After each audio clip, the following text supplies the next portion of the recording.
রান্না করবো মলা মাছ আর ঝিঙ্গা। পেঁয়াজ কেটে রেখেছি, ধনিয়া পাতা, কাঁচামরিচ আর দুটো তো নরম জিনিস একসাথে দিয়ে দেবো। মলা মাছ ধুয়ে ডালিতে উঠে রেখেছি পানি ঝরার জন্য। রান্না শুরু করি। কড়াইতে ডেকসিতে তেল আর পেঁয়াজ দিয়ে দেন, একটু লাল করে নেবো, তারপরে মাছটাগুলো দিয়ে দেবো।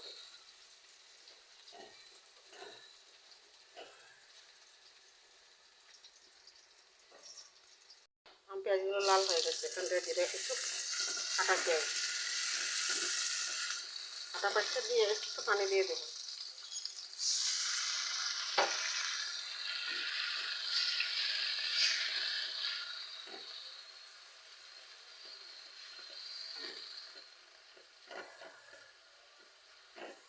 সেদ্ধ করে পেঁয়াজটা সিদ্ধ হয়ে গেছে, একটু বাটা রসুন দিয়ে দিই।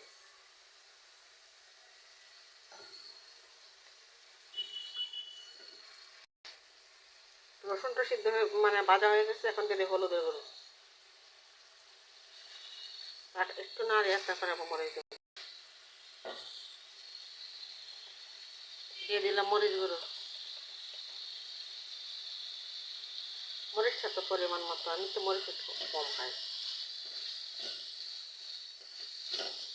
একটু পানি দিয়ে দিই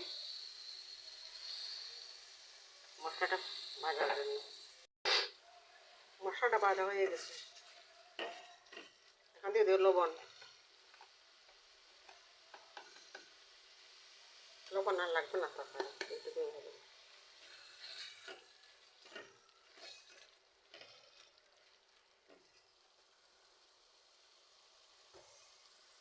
এখন দিয়ে দিই মাছ আর এটা সবজিটা।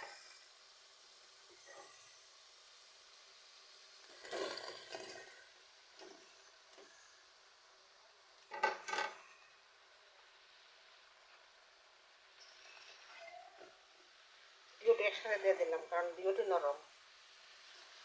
এটা আগে দিব, আগে ভাঙবো, এই কারণ এখন শক্ত থাকতে একবার নাড়িয়ে নেবো, আর নাড়বো না। শুধু এমনি নাড়া দিব, চামচ দিয়ে নাড়বো না।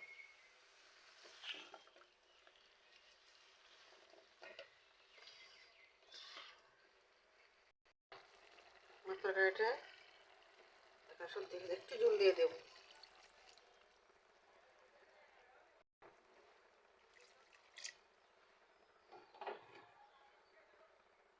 এই দেবো কাঁচামরিচ।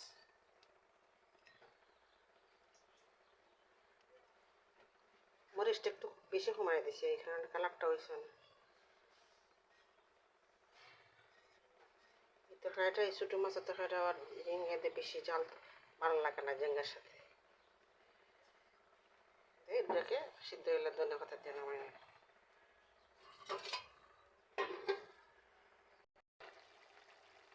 তরকারি প্রায় শেষ, ধনিয়া পাতা দিয়ে দিই।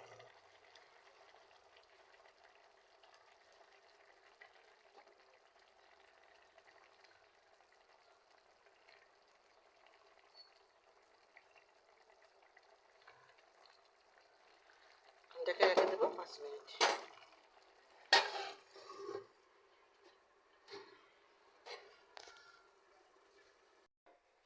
তরকারিটা হয়ে গেছে, এই যে কাটা পেঁয়াজ দিছি, তারপরে দেখুন তরকারিটা সিদ্ধ হয়ে গাঢ় হয়ে গেছে।